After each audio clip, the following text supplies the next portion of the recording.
with big corporations.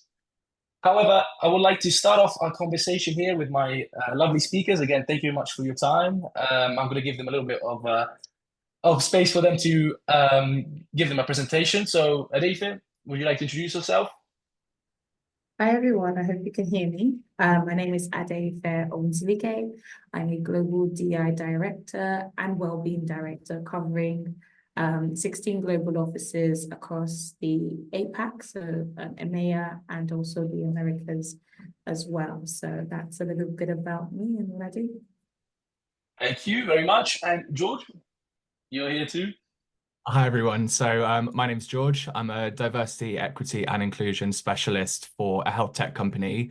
My role is a bit split, so I look after our inclusion programs worldwide, and then also lead our efforts over here in EMEA. So yeah, really looking forward to talking to you all today. Fantastic. Thank you very much. And I have also Libby. Hi, how are you? Hello, I'm well, thank you. I am Libby. I am the Managing Diversity Inclusion Coordinator for the Sytner Group. We are the largest luxury car group within the UK, and we're also industry leading within the motor industry. I was the first person to ever exist with my role, which I think is really, really cool, not gonna lie. Wow, indeed it is. Rachel, hi. Hi, I'm Rachel. I recently was working with Transport for Wales as the EDI strategic lead.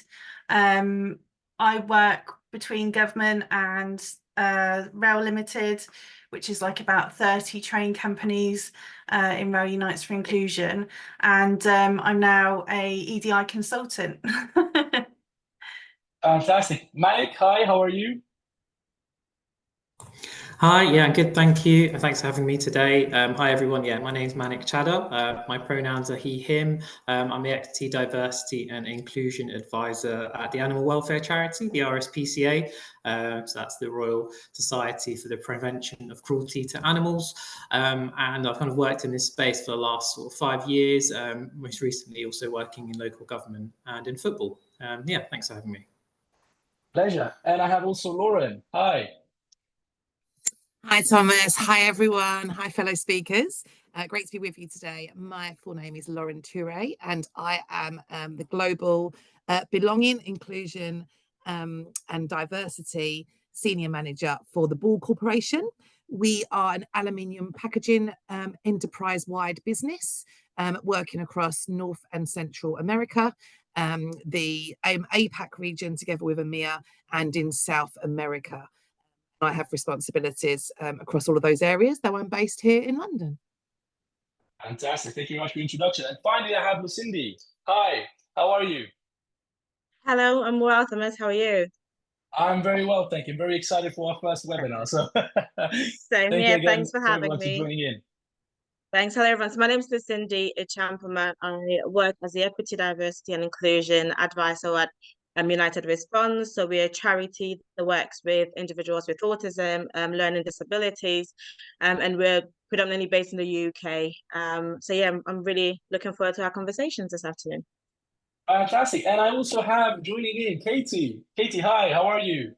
Hello, yes, sorry, I was a minute late. Yeah, I'm good, thank you. Hello, everyone. My name's Katie Birchall, and I'm the Diversity, Inclusion and Wellbeing Manager for a UK retailer called The Works, who sell books, crafts and toys. So I've been here for about a year and really happy to share more about our journey. Fantastic. Thank you very much, everyone, for your introductions. By the way, to the participants that are watching our webinar, feel free to ask any questions. You have the chat on the right there. And if you'd like to turn on your camera, we're more than happy to see your pretty faces. However, let's kickstart this webinar. So our main conversation, obviously, as I mentioned, is D&I. So my first question for the first participant is, what do you think and what is for you D&I? And what strategy have you recently implemented within your firm?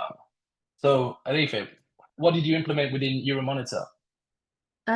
So it's and what is for you? Yes. What is DEI? It's funny because whenever you ask that question, it's so heavy, and anyone that operates in this area knows that there is so much required of it. DEI isn't just a name, even though many people argue about what the name should be. But when we say DEI, we talk diversity. For me, it talks equity and we talk inclusion. Diversity is about representation. How are we supporting the different diverse bodies that we have represented in our organization? Equity is about how we're creating equitable opportunities for everyone, knowing that everyone is starting at different points. And inclusion is that sense of making sure everyone feels valued and respected, regardless of how, whether you agree or you disagree with anybody else with different standpoints. And so for me, that's what we're trying to do here. And how we make people feel in the work that we're doing, giving people opportunities, supporting our talent, looking out for diverse talent, whether we're talking about race, disability, gender, socioeconomical backgrounds or class, and so on. And so what some other things that we do, or I oversee, I'm the global director, so I oversee everything we do on DEI across the regions, whether it's working with our talent teams to create opportunities like mentoring programs for our staff to partake in and develop themselves, or whether it's looking at how we recruit, tracking our data, having data, creating the systems to showcase that data that we can actually use to measure, or whether it's about, you know, having forums where people feel that they're safe. And we have 7 of our global ERGs represented, covering all the different areas of diversity, working families, women, and LGBT plus, and so on. It's about really thinking about how we're building a workforce of the future and how we're embedding DEI into the business ecosystem to enable people to be set up for success. Fantastic. No, thank you very much for that answer. And for you, George, what is D&I, and what kind of strategy have you implemented within your firm, with your team? Yeah, for sure. And I think that was a really great introduction. So I'll try not to repeat too much of the previous answer. But yeah, for me, I think the important thing to recognize is it's not a new system. Like, I think it feels like we've only really been speaking about diversity, equity, and inclusion fairly recently, but it's nothing that's that new. It's part of the human experience. I think it's just translating it into the corporate world and into teams. That's something that's a little bit newer to a lot of us. And so I always think this when you hear people use words like woke and all this terminology, and they say it like it's an insult, but it's like what you're really saying is you have an opinion about someone who's standing up for inclusion, standing up for what's right. So it always confuses and baffles me, the people who think that this is all brand new and it's all a sign of stuff moving very modern. But yeah, if I think about it from a personal point of view, so I'm a gay man, and when I come into the workspace, I think that on the surface level is what makes me diverse, but I think there's so much more to it than that. It's about my upbringing, it's about my education, it's about my skill set, my ways of working. There's so many different facets to it that contribute to my diversity. And I think that's really important when I think about how I'm implementing it at work. It can't just be a tick box exercise. It's something very putting into very binary boxes, because that's not going to solve what we need diversity, equity, and inclusion for. That's not really understanding the human element of diversity. So I think with that in mind, like, there are certain ways that you have to make it manageable. So you have to think about how can we put this into a strategy, but also thinking about it more embedded into the whole company. I think especially, so my company, they're headquartered in the US, and I'm not sure how much context everyone knows about the climate in the US around diversity, equity, and inclusion, but it's being attacked, for want of a better word. And so it's become even more important for us to really embed it into absolutely everything, as opposed to having it as a standalone function. So where can we work with? Leaders are the first people that we need to work with to make sure they're leading inclusively and setting those examples, working with our HR partners to make sure that our practices, our policies are all have got inclusion at the heart of them. Every element of the business needs to have that front and center. So that's a big part of what we're doing at the moment. Fantastic. Thank you very much for your answer. And Libby, what are your thoughts on this? I just want to start off by saying they were 2 brilliant answers, and I'm going to try and follow suit in the same way. But for me, diversity, equity, and inclusion is really focused around being safe and making sure people feel safe and feel welcomed and can come to work and be their true selves. They don't need to put on any form of facade. They know that they can come into the workplace and operate and do their job, which some days is already hard enough. You don't need to add any additional stress onto it.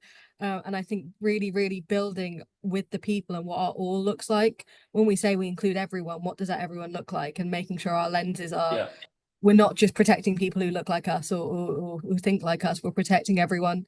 And I think respect is a really key thread that goes through all that. I don't expect everyone to have the exact same opinions on everything, but I truly expect people to respect each other.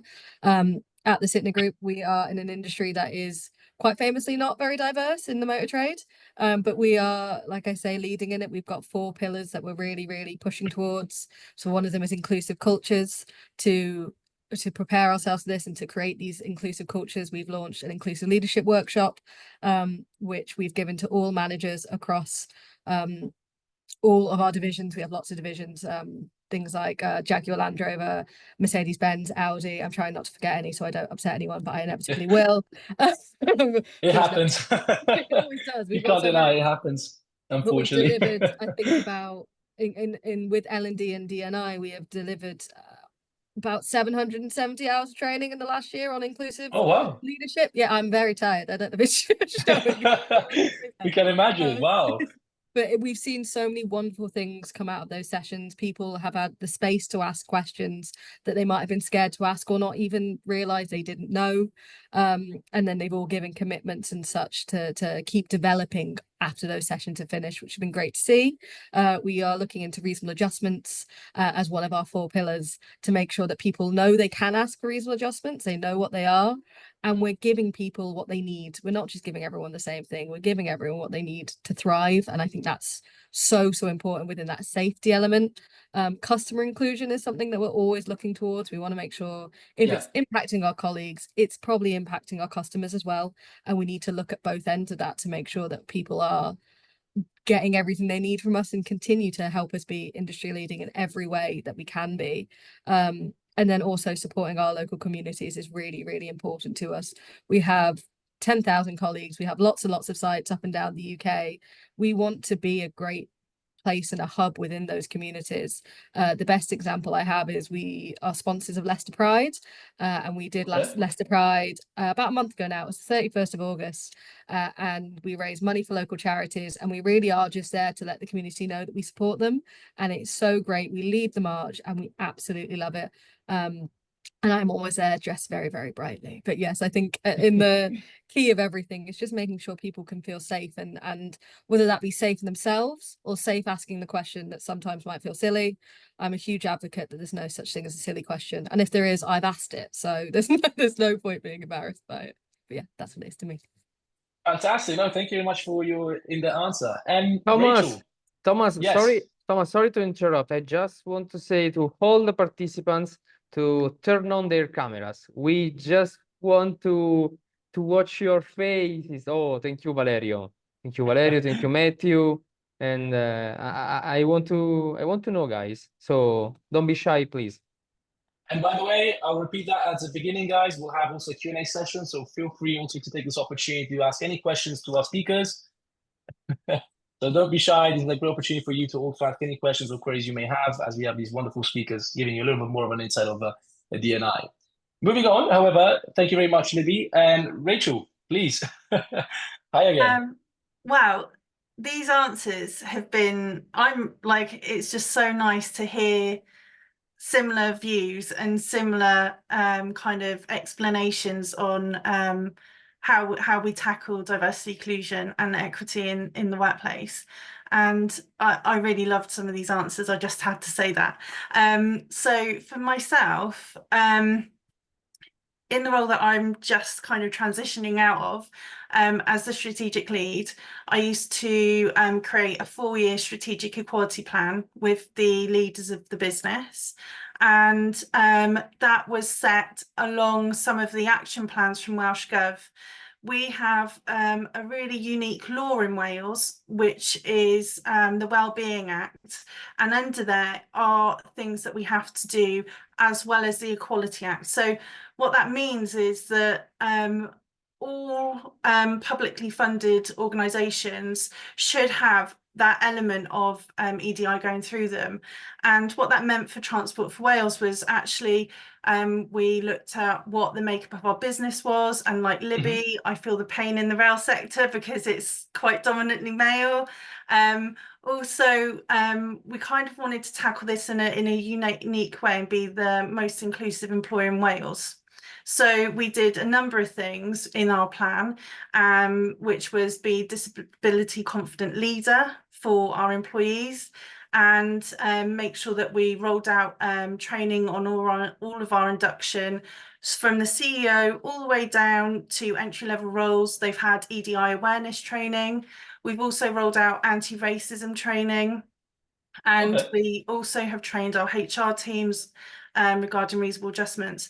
But in terms of like the day-to-day, what does that mean? There's a number of employee resource groups, so people can go and share their lived experience and their uniqueness, and get support and materials, and join events like Pride Cymru. We've supported them for the last 3 years, sponsored them.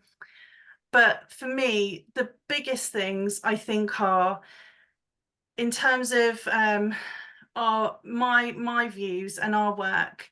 When I started out, I started in HR about 20 years ago, and I've slowly moved more and more into EDI over the last kind of 5-6 years. And for me, to put it into simple terms for people to understand, I say that very much like Verna Mayers, she has a quote which is, "Diversity is being invited to the party, inclusion is being asked to dance." And I think that's really key, so that when you're working with your colleagues, you might have different views, have a different lived experience, you might have a different set of values. But in the workplace, are you being inclusive? Are you inviting people in, calling them in? And that's kind of the culture that I wanted to work towards, an intersectional workplace where people can be themselves, and very much like Libby, that respect element kind of is going through all of the business. So there's a lot there to unpack, the kind of clinical, this is what we do with the law and what we do in Wales, but also as a day-to-day, the aspiration is that when you come and get a train or you get a bus in Wales, the people that are working on the bus, or that you call up to book, or whatever you're doing when you contact Transport for Wales, that's reflective of the communities in Wales. Fantastic. No, thank you very much for your share. And I also have Lauren. Hi. Hi again, Thomas. Hi everyone. Yeah, fantastic. It's always good at forums such as this, I think, to hear what your peers are achieving in terms of opportunities, but also in common challenges. And you'll note that I introduced myself with a slightly different title. That is because Ball Corporation has recently gone in a different direction in terms of how we envision, how we describe, and how we entitle ourselves around diversity and inclusion. So we actually call ourselves the Belonging, Inclusion and Diversity Team, so BIND. We're still getting our mouth around that new acronym. And the reason we have done that is twofold, in that we have moved from a regionally focused organisation to really working as one enterprise-wide aluminium packaging company. We now have focused in terms of our product, so we want to focus also in terms of how we work, and that has obviously changed every single element of what we do, particularly around people policy that obviously guides the direction of our business and our people.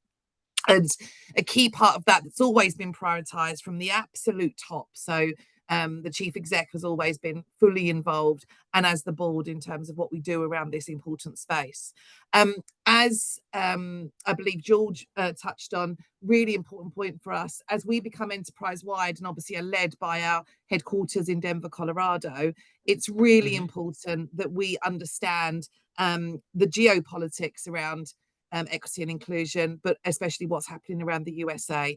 And I couldn't say it better than George did around it's very tricky in terms of looking like we're focusing on minority politics or quotas or targets, and trying to kind of look at that as a more holistic approach. We're quite excited about that because while we worked regionally, so I was formerly in charge of what was diversity and inclusion for our EMEA and APAC region, we had to have a very holistic, inclusive approach because our laws and cultures differentiated so much across those 26 countries. So what we could legally do in Saudi Arabia, or what it felt to be included as a woman in Saudi Arabia, was different to that in Sweden, different to that in France, to the UK. Different cultures, of course. Absolutely. So we've always had to work in that way that included everybody. And again, just as Libby and Rachel said, you can imagine in a kind of plant factory-based company where 80% of our employees work, 80% of our employees are still men. But that means that we still have a fantastic diversity moving into that. So when we work with our multicultural teams, we have a range of backgrounds, cultures, educations, experiences, industries they've worked. And that's the true diversity we're after. We just know in the industry that the best way to get that diversity is to go after those demographics that we focus on. Because often if we go for the same old demographics, the kind of the white male traditionally into the plant, we won't get that range of backgrounds and cultures and educations and experiences. We tend to be replicated. So really bringing this full circle, the belonging, inclusion and diversity is really starting by focusing on the belonging. We want everybody in the company, including those 80% white male, because they are just as important part of our organisation, and every minority, no matter who they are, to feel like they belong and they have a place and they can prosper with us. And to do that, we need to make sure we provide an inclusive workplace. And then we are sure that will help us get the diversity we need, retain the diversity we need, and make sure we get the best for that talent and with that talent. And one of the most, and I've spoken quite a lot to that, just a key initiative we're doing now to help that kind of dominoes effect towards that is we are conducting our first ever workplace inclusion scan that we just kicked off yesterday. So we are literally scanning. We're starting with a pilot across multiple sites, but with the intention to go across our nearly 90 sites globally. We're literally scanning them to see how inclusive they are physically, experientially, and by culture. So that we can actually provide feedback on that and work towards shared improvements and investments to get that right. So really exciting. We've had to change the approach of how we talk about it, being far more holistic and inclusive. But I think actually what's normally better for the groups we're trying to attract and those that need different accommodations, adjustments, will be better for everyone and create a better environment for all. And hopefully that keeps US politics happy, but also makes sure that all our employees feel supported and included in the organisation. For sure. Thank you very much. And Cindy, please. Hi, thank you. So I echo all of the answers that have come so far. So I don't repeat what everyone else has said. Just to add on to that, for me, diversity is about, it's not this scary, daunting concept theory thing that we're trying to force onto people, because I feel like sometimes that's how people perceive it, especially in the workplace. For me, it's a way of being, it's a way of life. It should be something that we can practicalize in our everyday activities, in our everyday interactions. And for me, that's what diversity boils down to, is not so much, the theories. And there is a place for training, but I believe that diversity needs to be, the way that I approach diversity in my organization is that it needs to be a continuous learning. It needs to be a conversation. If somebody has lived a certain way or has had these beliefs or myths for the past 30 years, that one-off EDI training is not going to unlearn all of that.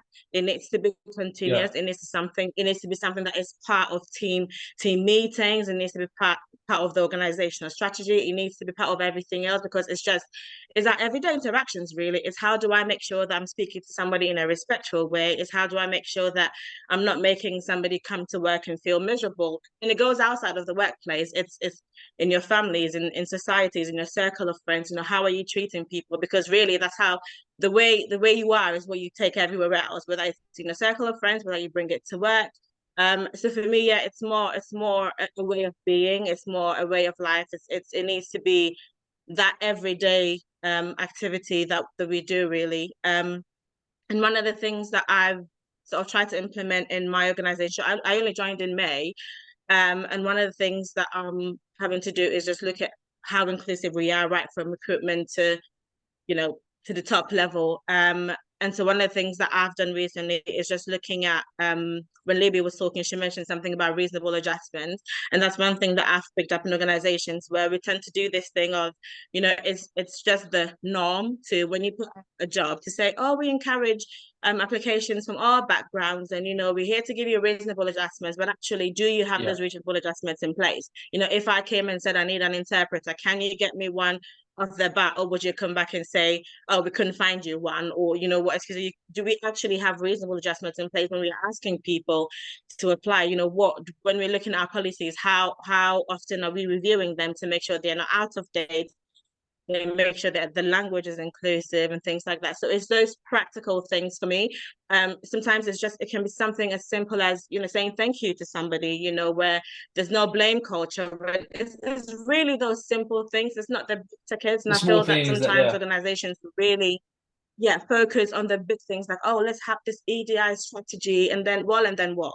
You know, that someone's just going to read that document, just it's going to be on the shelf. But it's just, how do we make sure that we're doing this every day in our interactions outside of work, in societies? You know, I've got 2 little boys, and sometimes I'm like, for me, it starts from there. You know, how am I telling them that they need to treat people when they go to school? You know, you can't say this to someone because it's not very nice. You're not going to like it if somebody said it to you. You know, don't go back kicking. It's those little things, so they don't grow up and take certain behaviors into work, where then the organization will then have to need to find some EDI specialist to come and tell somebody really to be a decent human being. I think for me, that's what it boils down to. Just be a decent human being, right? Just make sure that you're being considerate of everybody around you. Just make sure that you're treating people right. Like, I feel that we've got to the point where ADI has become about, I now have to go into an organization and tell somebody how to be a decent human being.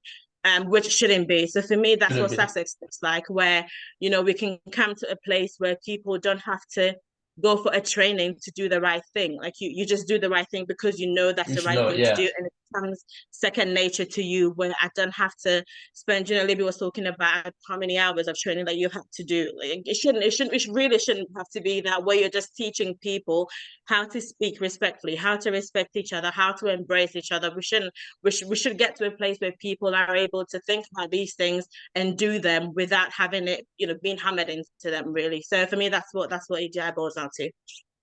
Thank you very much. No, I completely understand. And Manik, what's your take on this? Thanks, Thomas. Yeah, I think that's a really good point. I mean, there's been some incredible points made by everybody, and it is really refreshing to hear these points made. Tried to add something different, but I want to just touch upon Lucindy's point as well there around ideally, that is the kind of the gold standard. You know, ideally, we would live in a world where we didn't have to do this. I mean, I would love to be out of work and not be in this job, to be honest, because that is what we'd all really love. But, you know, as mentioned, it's continued learning, and, you know, there will always be a need for that evolving change as we develop, and evolving language, etc. So, you know, as George mentioned, that this isn't new. This has been around for a while, and will continue to do so.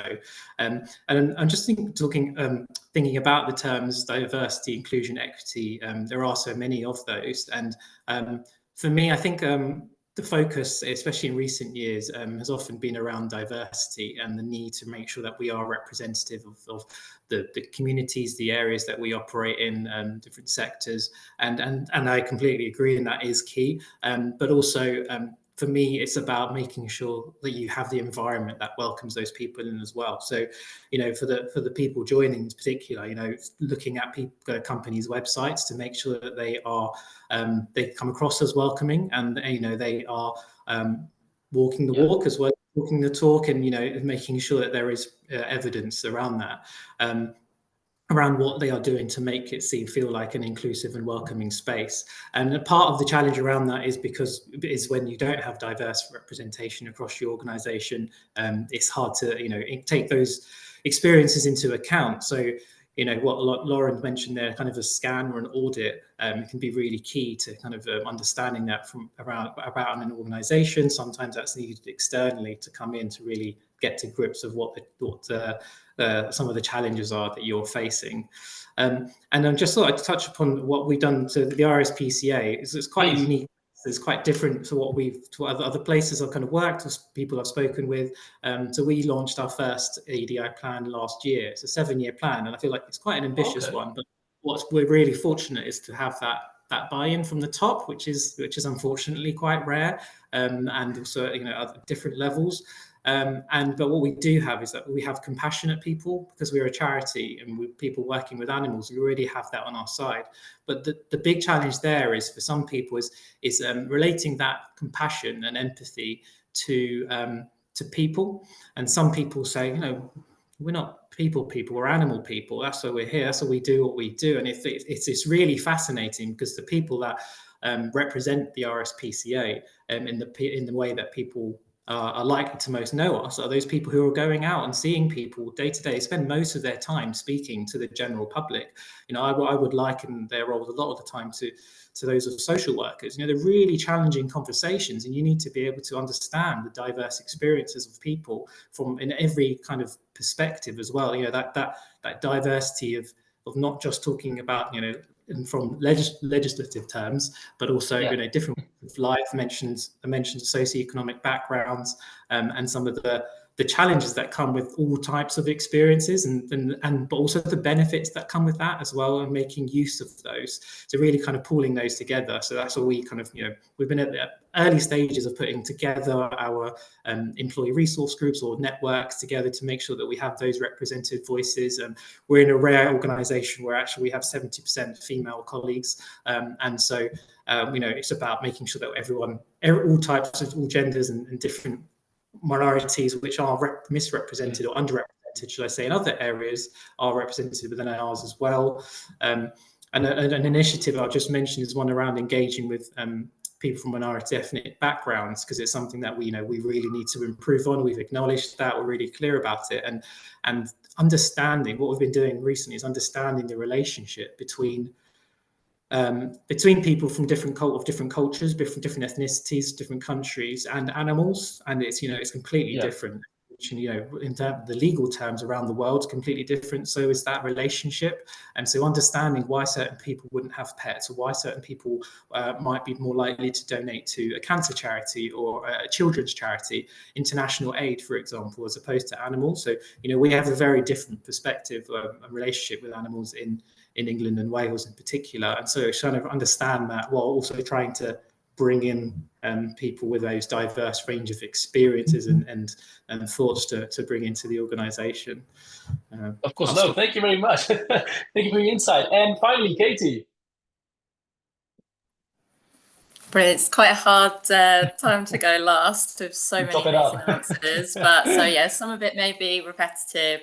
I guess for me, and it is really similar to what people are saying, diversity for me is where that difference comes in. So, and that I think a lot of people have talked about it. I think traditionally you think about the kind of term equality with the Equality Act, and maybe that's where some of the conversations have started in terms of the kind of marginalized groups. But what I absolutely love about diversity and inclusion is just how much it grows and how more conversations are raising awareness year on year. We're seeing so much more around women's health, mental health. We're seeing some really great conversations around social mobility.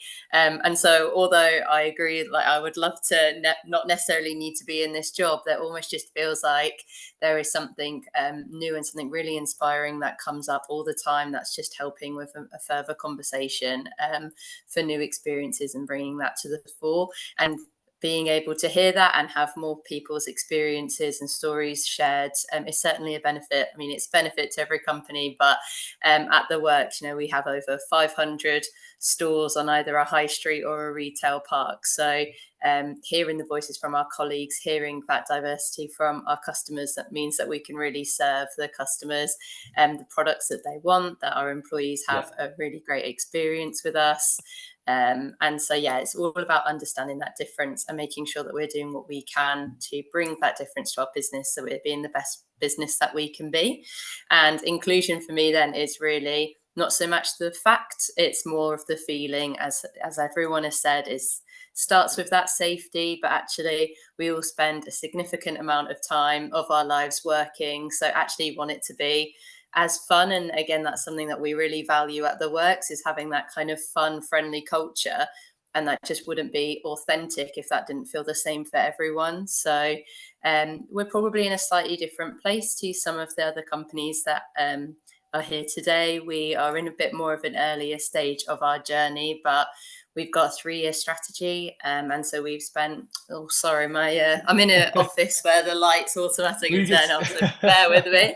There we go. can see, don't worry.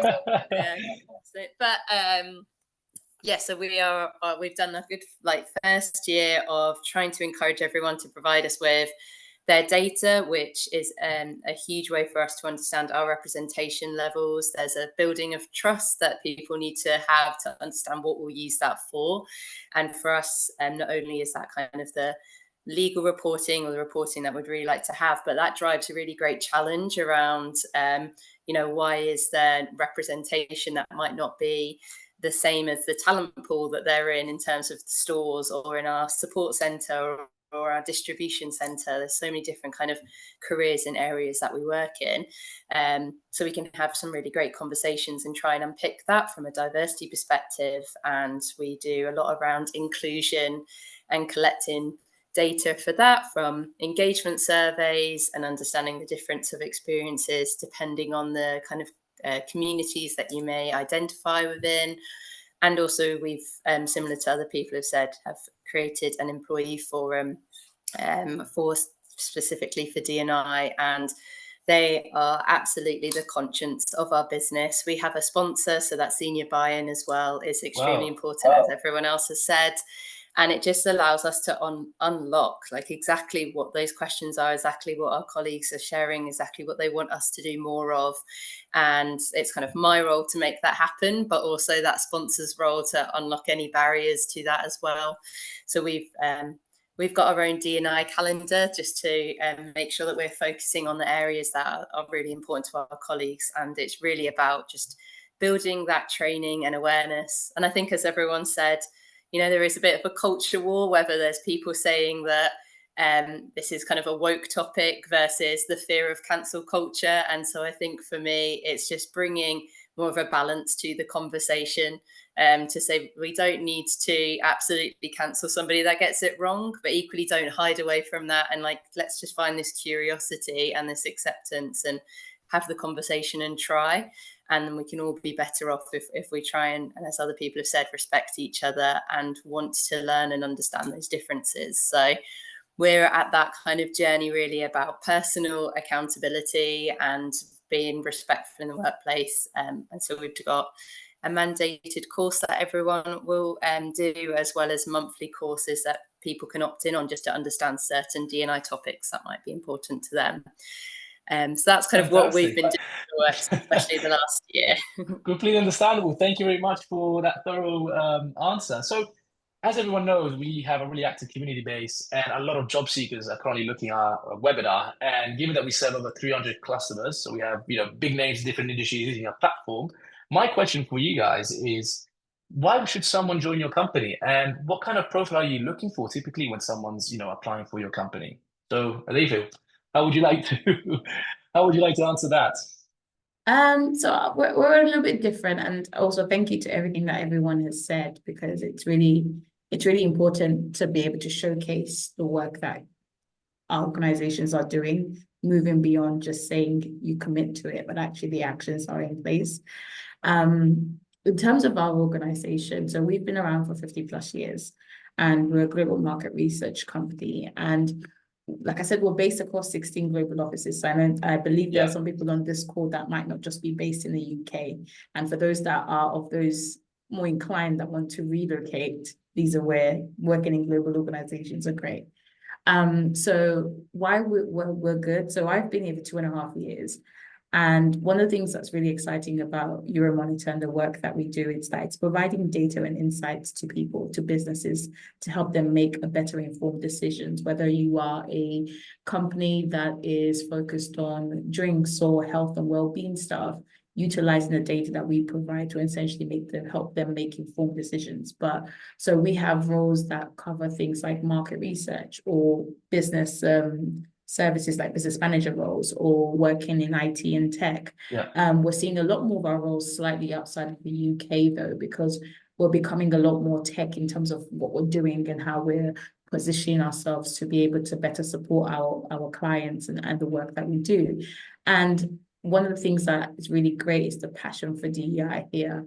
You know, we see it through the people that come to you and say, hey, I have this particular challenge. How do I navigate this? Because I know in certain places, many people don't talk about it and people don't raise it, and people are just either allow it or they just allow themselves to leave because it's like, what's the point? But actually, it's really about creating an environment where people feel that it's not just whilst I am delivering for the role, I actually feel that I'm heard and listened to. And an example of that is today, we had a panel discussion in our London office where someone that I had asked to speak on an external panel was noticed by our senior leaders and was asked to speak on the internal panel and showcase his story about working in the Olympics and stuff like that, and being an athlete and actually showcasing that you can have multiple skills and still do this particular job. And I think that's one thing that's really great, is hearing people talk about how they've been able to do their career pivots and develop themselves at a time where there's so many different new roles being created. Knowing that you can utilize the skills that you have and pivot into another place or another role is really important, and being able to showcase what that transitional skills look like. So yeah, and transferable skills look like. So yeah, so there's a lot of great thing about us, but I think one of the things I love about the organization is just the fact that you get to see people that are passionate about making the workplace a lot different and better for those that are coming in afterwards. Fantastic. Thank you very much for your answer. And George, what's your take on this? Yeah, absolutely. So I think so the field that I work in is a tech company, but we develop medical devices specifically for people with diabetes, but it's expanding into general health management. And so I think if you're considering like coming to the company, like at the core of the mission, it is something that is healthcare oriented, it's people oriented. And yeah, the company was founded to help people, which is something that really attracted me to the company. Internally, we have this motto: diabetes doesn't discriminate, and neither do we. And I think you really do feel that in the culture. As a lot of people have spoken about, we have ERGs, employee resource groups. If you don't know what these are, they're kind of internal communities that are employee led and basically serve typically minorities, minority groups within the employee base. So it could be a women's network, a pride network. We have a diabetes network, so all sorts of different communities. And these we found ways not only of fostering inclusion and community internally, but we leverage those networks to help our communities externally as well. And so really good ways of us connecting with customer bases, communities local to where we're operating. And so if you do come and join the company, like I always recommend those are the first places to come in and make those connections. Not only that, they're also good kind of growth and development opportunities. I think a lot of us throughout our careers, like networking has been such a big part of where I've got to now. And that's not necessarily networking within my team. That's networking through things like resource groups, through the people that I meet via those opportunities. And so I think it's a really good way of meeting people who are similar minded, but will bring a different perspective to what you've got. Just a quick example that kind of demonstrates, I think, a lot of what you said. So we have every year we have a massive sales conference as part of our company, and for the first time this year we were invited as a D&I team to represent with some of our resource groups. And so our African Ancestry Network hosted the kickoff for this event. It was a 3-day event. So day one they kicked off with day one, and they had we used the ERG to nominate different musicians who then played at the opening night. They had food vendors, and these were all by Black-owned businesses, which we were funding, particularly from like local communities. Our Pride resource group organized a 5K run the day after the opening event. So I think there were a couple of painful starts to the day after all the festivities of day one. But that raised money for a local LGBT organization close by to where our offices were. And on the last day was our women's network organized a kind of farewell brunch. And those, again, we had like smoothie bars and all sorts of different kind of pop-ups from women-owned businesses in the local area. And that for me is just a really nice example. Not only was it organized by our sales team, so not our D&I team. It's a way that we were able to integrate with another team's function, but also really benefiting communities around us, and kind of raising that visibility and that awareness of why we're doing what we're doing. So I think that really just encapsulated like the spirit of the whole company and how seriously we take our responsibility to be representing not only our employees but also the customers that we're serving. So yeah, I just wanted to share that example. Thank you. No, absolutely. Examples always give the better, clearer picture of this word. So thank you very much for your intake. And Libby. Yes, hello. So at Sytner Group, we are, like I say, a luxury car group. And I think one thing we really, really do well is innovation. I think it's indicative of the industry that we're in. And because we've got so many brands, which I will now try and list if I don't get in trouble, which was Audi, BMW, Mini, Jaguar Land Rover, Specialist, which is the cool cars like Ferrari and everything like that. We've got so many places to go in the business, and I think that's something that we've always been able to utilize really, really well. We're in a industry that really wants to kind of go with change, and I think with that we've built things like our employee resource groups. We have Sytner Gen, which is gender equality, Q&A, which is our LGBTQ plus network group, READ, which is racial equity and diversity, and the Enablers, which is our disability awareness network group. And within those, we've seen so many people kind of come to those groups just because they're a bit curious, or maybe they're a member of that community and they don't really know what this is all about, and then they join it, and we've had people become chairs, we've had people flourish so much and get so much more mobility within the business.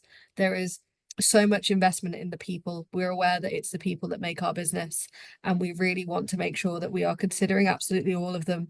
Again, with the industry being quite male dominated, we have focuses on trying to increase our kind of gender balance and our gender split to make sure that we are being as inclusive as possible. But I think the industry looks so different to how it did 10, 20 years ago. It's now not, I mean, if you think of working in a workshop as a technician, you think it's this kind of greasy, oily job that's quite dirty. But now it's more about tech, it's more about STEM, it's more about understanding those intricacies, which are things that I do not understand. I will hold my hands up. That is not my bag.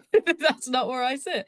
But we've seen so many people come into this world that they didn't think they'd ever be interested in, and find out it's actually what they're brilliant at. So I would always say to give it a look into, because it's never where I thought I'd end up. I started off in cosmetics. I will say there's a lot less glitter in the motor industry. I was a little bit disappointed by that. But no, it's just the minute you get into it, it's such a brilliant place to be. And especially at Sytner Group, we've got our careers page and everything. I know you said we can share them with you afterwards. Absolutely. But we are always looking for people who want to innovate and push and find new ways for us to be better. Truly. Fantastic. Thank you very much for your answer. Rachel. Hi. So I'm going to put a couple of links in the message bar. For people wanting to come and work for Transport for Wales, obviously consideration of moving to Wales, but we do have people that work remotely. So if you're working, in the UK and you think, I'd love to work in the transport industry, and you want to look at our vacancies, you absolutely can. We do have people working from Southampton across into I think we did have somebody in Scotland at one point. So there are roles where you can work remotely, but also relocating to Wales is a really, really amazing place to live. So I'll put some information in. Our graduate scheme is about 22 months long, and all different sectors and areas of the business. We've got I've recently left, but we've got a 3,500 workforce, and you can use transferable skills. We do suggest you have a look at, we've got a whole website which has got resources to level the playing field, because what I noticed is that when we talk about socioeconomic backgrounds, sometimes when we have graduate schemes and things like that, people that have parents already in that field or already in management or relatives in that area will practice interviews, will practice to or have conversations. And my advice is, for anyone that wants to kind of come to Transport for Wales, is go through all the resources on the website, look at the vacancies. If you apply and you're unsuccessful, I would say that have a look at our actual everyday vacancies, because have been a number of people that applied, weren't quite successful on, you know, based on merit for the graduate scheme on that year, actually came to work for us in a different role, or in a role that was not a graduate role, and then applied the following year and were successful. And so wow. yeah, so what I would say to people is don't give up. Because I'm one of those people that I had a very convoluted time. I didn't do a traditional path. I went back to uni when I was 24. I didn't go to uni straight after school. And I did an apprenticeship initially because with my dyslexia, I didn't have very good grades. So I'd say for Transport for Wales, in terms as an employer, they are superb at helping you find a place, your place. And over the last 3 years I've been there, we've gradually diversified our workforce, and that's in multiple ways. But one of our ways is our graduate scheme. So now we are seeing more diverse applications coming through, more women coming through. We have more women train drivers. There's wow. engineer roles. There's so many different project manager roles. There's so many different things you can do. It's not just trains. So there's community engagement. So you'll go out and work with the community on how we are changing the railway, how we're building the railway. We've taken on bus, so how the bus is going across Wales. So you could, if you want to work with people and you want to work in a diverse way with, you know, with your community, you could be a community engagement officer. So there's so many different ways. We have a whole environment team. So There's always a place for you, technically. There is always a place. If you have a passion, I would say, and you think, I live in Wales, or I live on the border, or I would like to work remotely, Transport for Wales is very, very good at supporting. We have multiple people that have mobility needs that wouldn't necessarily be able to commute into an office every day, and they can work remotely, like myself. It's pretty flexible. I didn't have to go into an office because of my mobility needs. So I would say, you know, if you really want to have a career, Transport for Wales will help you, and they are fantastic. I know I've just left, but they are actually fantastic. They are very great. No, and by the way, I'll take the moment to wish you best of luck on your startup, so on your new business. So thank you. The best of luck on that. Yeah, but fantastic. I'll put links in for people on here to see a bit more about the graduate scheme. And also, you know, I would say that I remember when I came out of uni and I was, you know, looking for a role, it's really daunting. You have something that nobody else has. You're unique. How you think, how you work, how you're you know, what energy you put into things, you know, what drives your passions. That is very, very valuable, and any company would be you know, would reap the rewards of having somebody like you. The more diverse the workplace is, the better it is. Better it is. So don't feel that you have to be coming from a certain university like a Russell Group or something like that. Don't feel like you have to have had a first. If you didn't get a first, you're not good enough. You know, I had a 2-2, and I'm proud of my 2-2. I worked extremely hard for it because of the challenges I had at the time and my dyslexia. So I would say don't sell yourself. Feel pressured. Yeah. Don't sell feel yourself pressurized to yeah. when you're Go applying for for new those jobs. graduate schemes, and you know, if you're not successful and you really want to work in that company, there's always a way. Contact people on LinkedIn, look for work experience, look at entry-level vacancies. If you don't get in the 1 year, you might get in the following year, because sometimes it's just about the right time for you. So don't be put off. That's what I would say about coming into Transport for Wales or any type of organisation. Thank you very much. Thank you very much for your feedback. And Lauren, what's your take on this?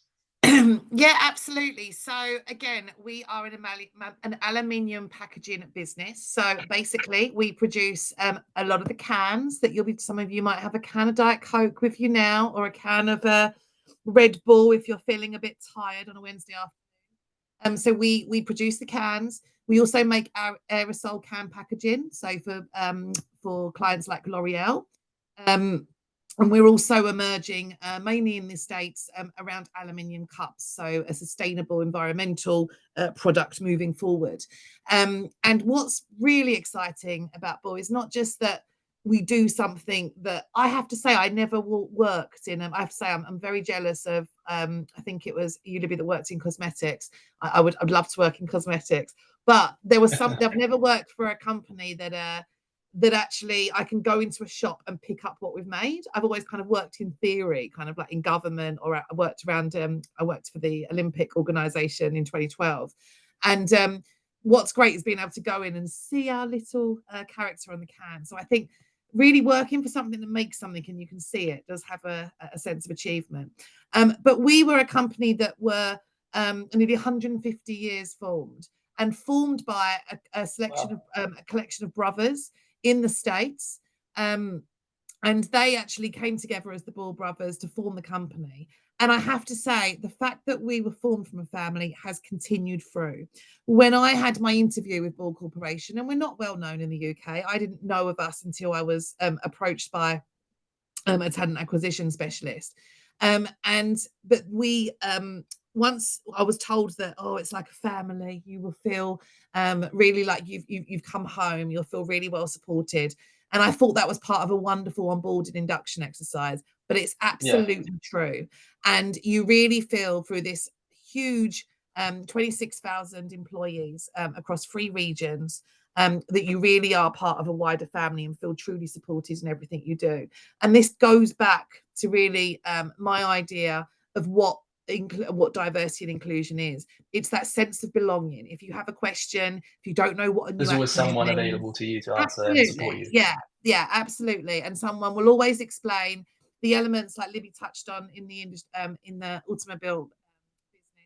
I don't understand how we do some of all of the technical things we do within the plants, but there are people that do and are willing to explain it to you and even take you on a tour through the plant, which is more exciting. Oh, wow. And it's amazing to see also when you go and, you know, I've been lucky enough to be heavily involved in a new UK site in Kettering in the East Midlands, and it's like something out of science fiction when you see how it works. So again, touching on, we created a recruitment video quite recently, which I will post up with the information afterwards, as you kindly offered to Please, us. yeah, absolutely. And that was to promote our new site and to get people to work for us in Kettering. And that started off with a kind of tongue-in-cheek picture of what a factory used to look like, with the kind of like everyone with the kind of sooty faces and the smoke coming out, and everyone's dirty and hot, and things have changed. The plants are very sleek, 21st century scientific and engineering environments, the cutting edge. And that really is reflected in what we do. So there's an opportunity to join. And being heavily involved with that when we were recruiting to Kettering, and we started up and launched formally in 2021. So again, quite tricky in terms of negotiating the COVID restrictions.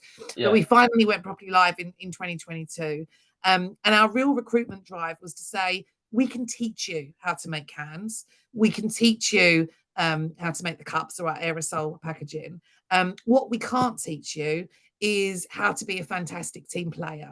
What we can't teach you is how to be really well organized, to have an attention to detail, to be really good at leading. These are things that people often can develop through training, but will have natural attributes, which every single one of you out there will be ticking those off, and will have them on their CV and from past, whether it be work experience or caring for your family or in previous jobs, you will have those attributes to bring to us. And that is what we target in our staff. So in our new site, what are you looking for?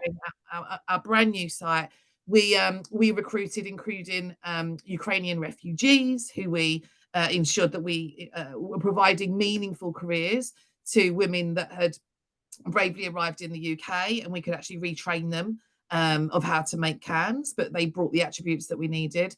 And we've also brought people in from a variety of backgrounds with different disabilities, from all different cultural backgrounds. 30% of the workforce is women, in terms of really making the most of those skills and teaching people what they need to know.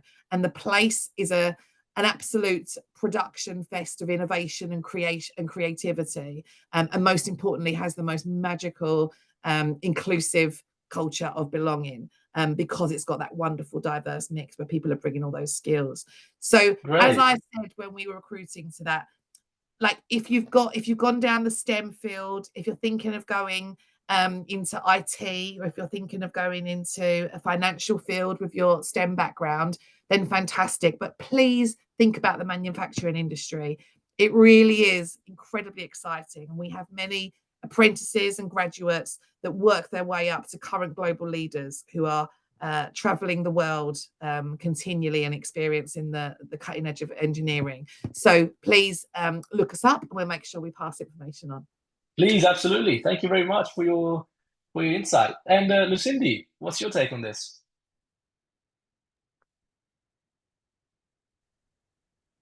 Everyone hear me okay? Yes, I can hear you now. Yes, sorry.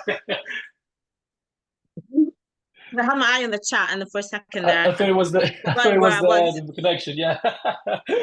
No. worries, we got you. We got you. So my organization is a charity. So we're called United Response, if anyone wants to look us up. And we're a charity that works with people who have autism or learning disabilities or mental health needs. And we do this in community and in schools. So, we try to help people live the best lives they can. So we've got roles ranging from, support workers, right to service managers, to central roles like HR and such like. And just to echo what Rachel was saying, you don't really need to have, like a first-class degree to join us. All we need is someone who's passionate about just supporting people and just helping people live independently, and the best life that they can. So really all we need is your passion and your dedication, to genuinely wanting to support someone and care for someone. We are quite big on career progression and sort of developing people. So for example, we've got someone that started with us as an HR administrator, and at the minute she's learning to be a paralegal, because we actually realized that she actually has a knack for the law and legislation, interpreting things like that. So we are really happy to sort of try and find where your strengths are and how we can help you and develop you. So it could be through, apprenticeships, it could be through CIPD, whatever it is that you need to develop. So you could start literally as a support worker, and end up being, I don't know, the CEO. A bit ambitious, but why not? But just to say that we are quite big on sort of this. We are quite big on developing people, so don't feel shy, don't shy away from it. You can just look at our vacancies, and you don't always have to take every single, sometimes I feel like people look at job description and think, oh, I can do that, but I can't do that, so I'm not going to go for it. But really and truly, there's nothing wrong, and you don't have to take every single box. What I tend to tell people is, when you're looking for a job, you should at least identify 2 or 3 things that you actually don't know, because whilst you're here to bring your skills, you need to be able to take something away. You need to be able to learn something as well. So it's not just about looking at going for jobs that you think you've got the experience for and can do, but actually, what can I also take? What can I also learn to build and upskill myself? So just don't shy away. Just I'll drop my email if anybody wants to sort of drop me an email if you're looking for any kind of jobs. I'm happy to, even if it's not with us and it's with, other organizations that I may have worked with in the past or whatever, I'm happy to sort of signpost you, or whatever. So yeah. Absolutely. Thank you very much. And Manik, what's your take?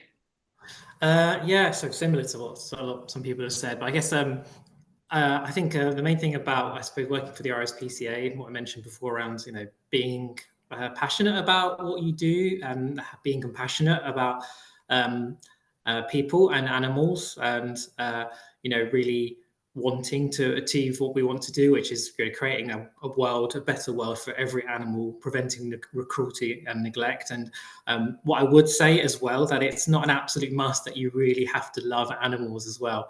You can have a bit of an interest, and that there are so many different types of roles. And Lucindy was kind of talking about some of those transferable skills and those opportunities to be able to move around different areas of the organization.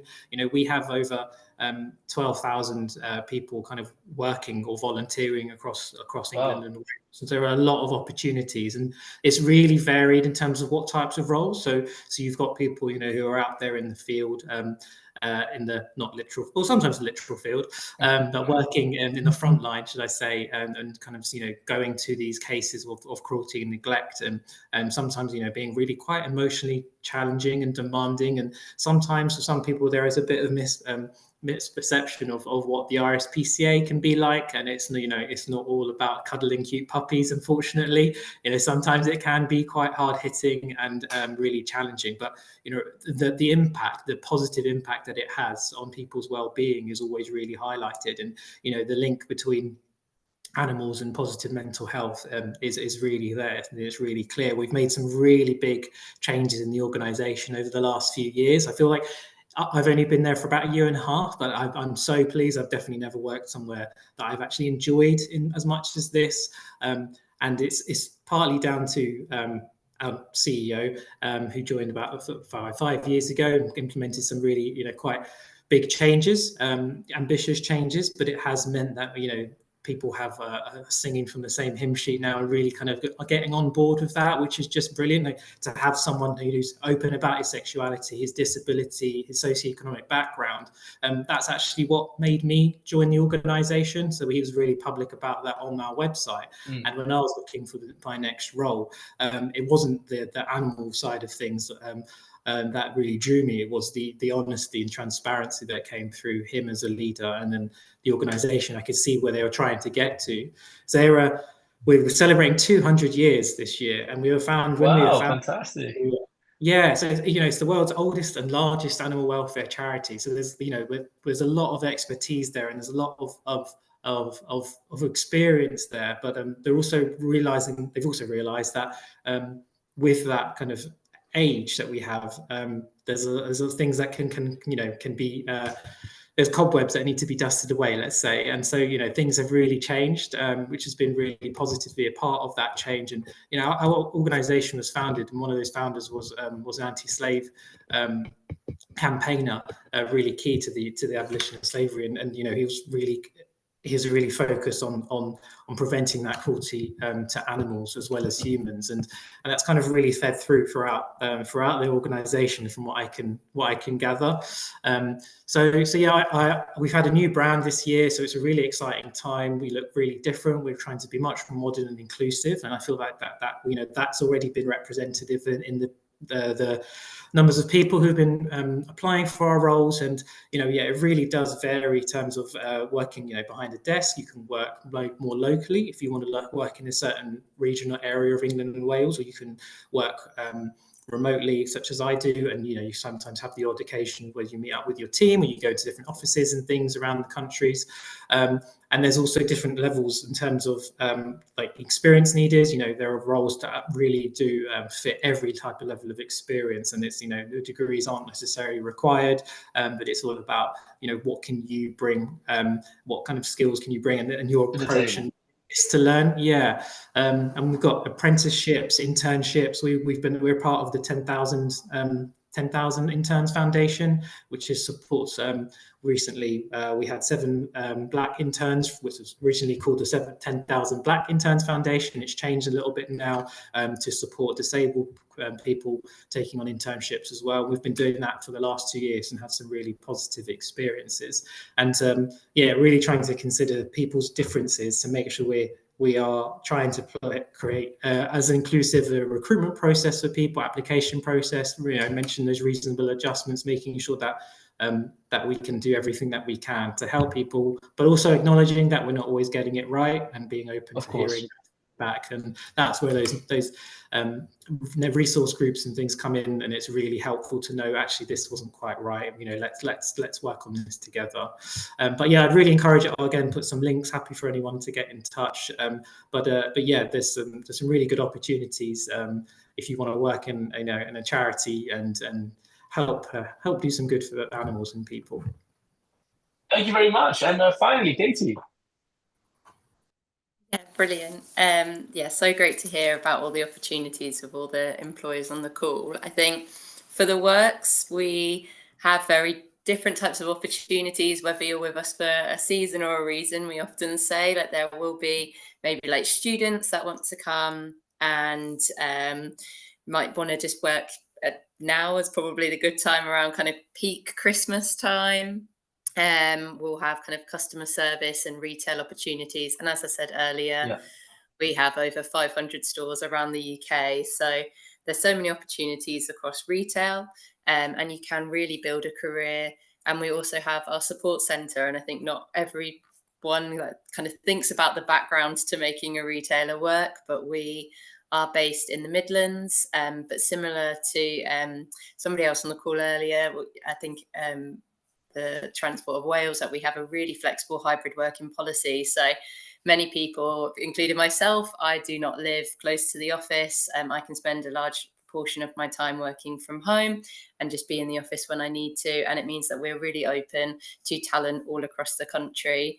And there's so many opportunities from kind of marketing, buying, HR that I'm in, and the design of some of our products, finance, IT, and many people. We have some great stories of a guy who worked through the ranks of our kind of retail store, started up in an entry-level role in buying, is now shortlisted for a buying award in the kind of books industry, and his knowledge is incredible.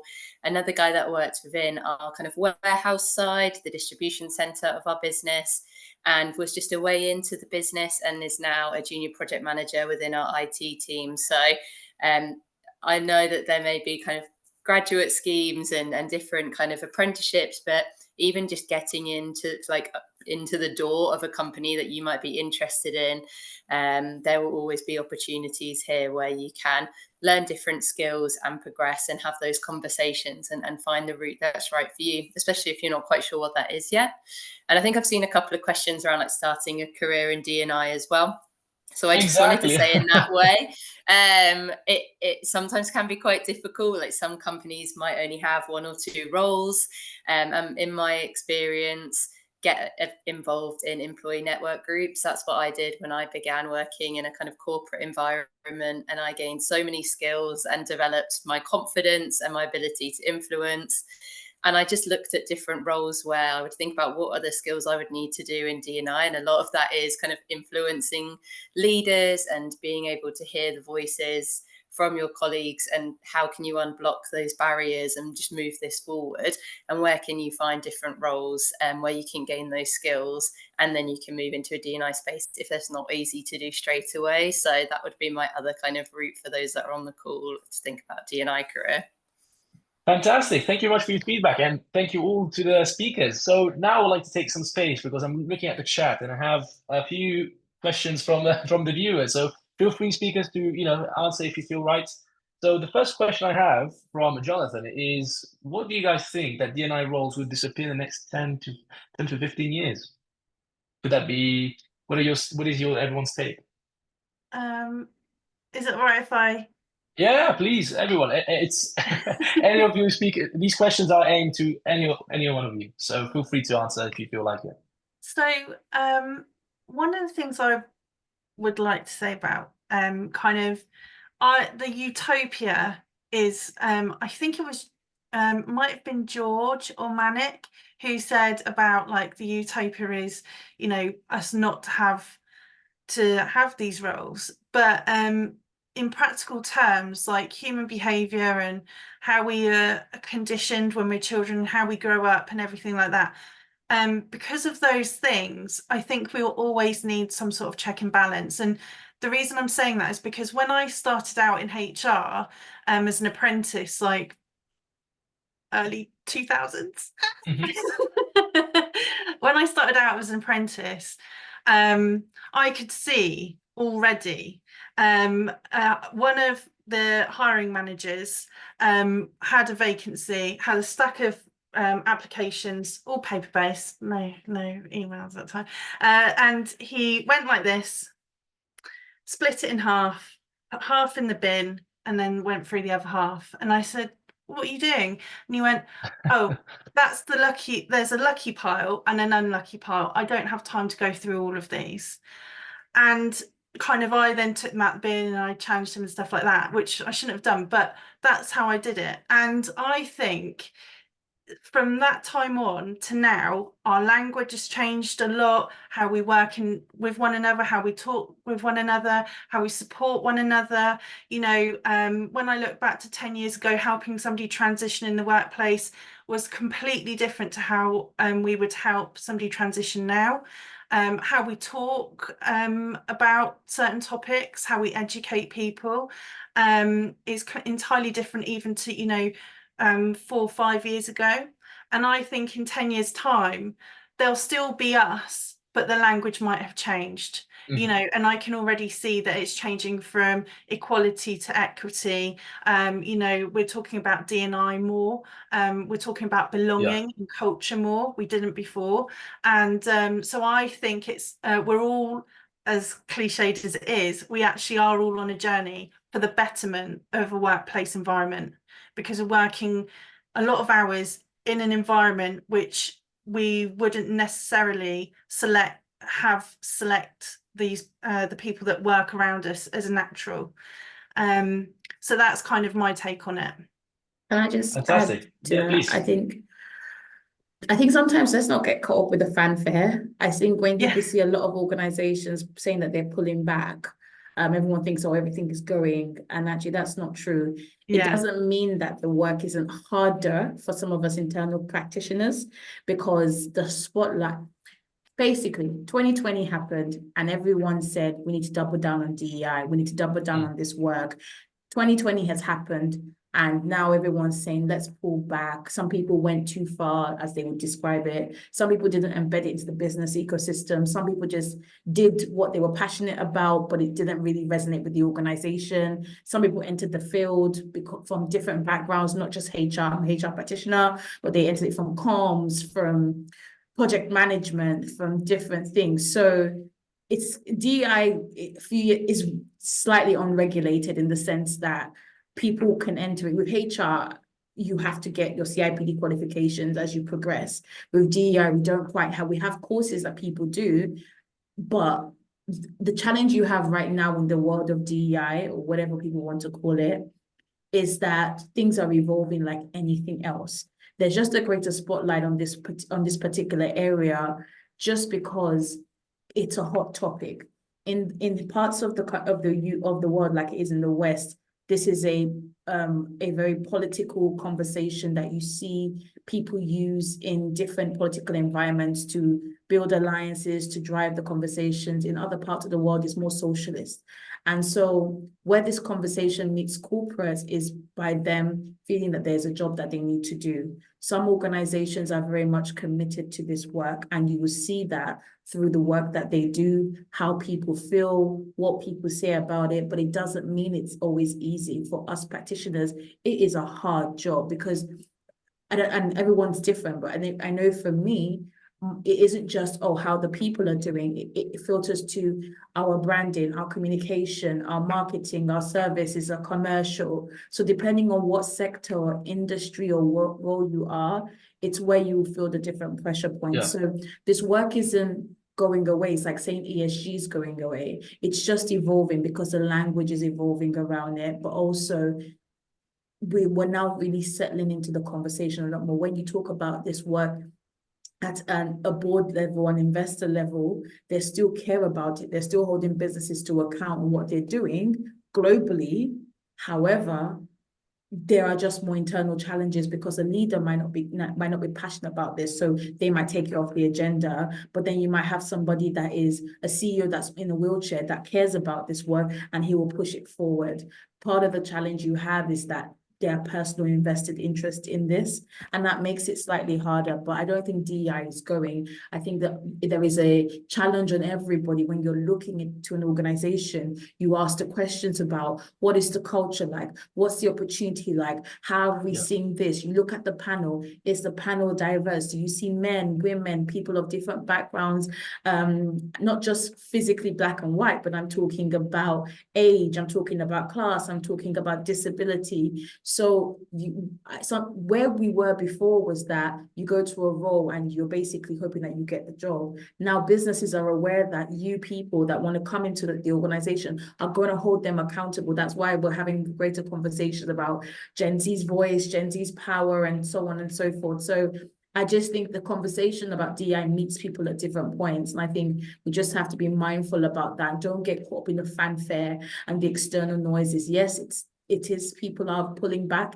Yes, there are some tougher climates that we have to operate in and to prove our business case. But in 2018, people had to write business cases as to whether they can do an ethnicity pay gap reporting or not. Like I did it in 2018. So it's there. It's just be wiser when you're going to organizations and don't be afraid to ask questions, because at the end of the day, this is going to be a place that's going to nurture your next level of your career development.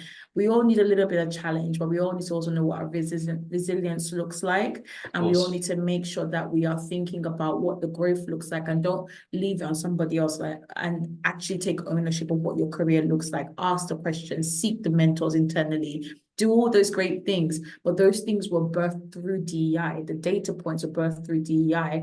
It's just, we're evolving. And I think just take it in that way. Don't just say, oh, we hear this backlash, so everything goes. It's different globally. It's different in each organization. Do your research and you'll be fine.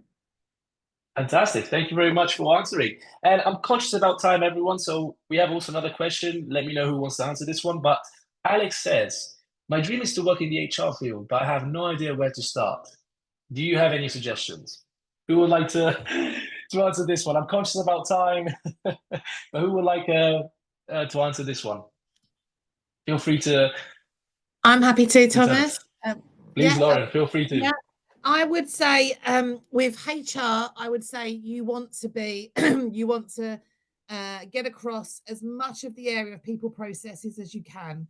So I would recommend that you go in, if you can find, there's lots and lots of organizations run graduate programs and apprentice schemes around HR. So HR understands how the apprentice levy works in the UK. So many will have apprentice programs. So check that out within the government and civil service, but also into private corporations like my own. And really just try to ensure that you are gaining lots of experience around different areas. So in HR, you want to be ensuring that you're attending as many meetings as possible, even if you're involved in a recruitment role or a payroll role or learning and development in a junior entry role. Make sure that you're volunteering yourself to understand all different elements of HR. Because I have to say, the greatest gift for me as now a diversity and inclusion professional is that I actually, from my background, understand how all different areas of people processes work. And that means that you're able to turn your eye and work cohesively across the whole people processes, which is the most important thing to have credibility in HR. So look for those entry-level roles into any area of HR, but make sure when you're in that role that you are opening yourself up to engagement in networks, that you're joining meetings, you're offering to take minutes, you're shadowing people so that you can experience as many different areas of HR as possible. And then the world will be your oyster. Fantastic. Well, look, again, thank you very much for your time, everyone. I'm conscious about time here. And I would like to personally thank, from me and Joinrs team, thank you very much to the speakers for joining in. We'll definitely keep in touch. And to the viewers, by the way, this is the first of many of our chats. So we're more than happy to host more webinars in the future. So keep an eye on this space, and we'll see each other, everyone, very soon. Take care, everyone. Thank you very much for your time. Thank you so much. Thank you, everyone. Bye-bye. Thanks. Bye.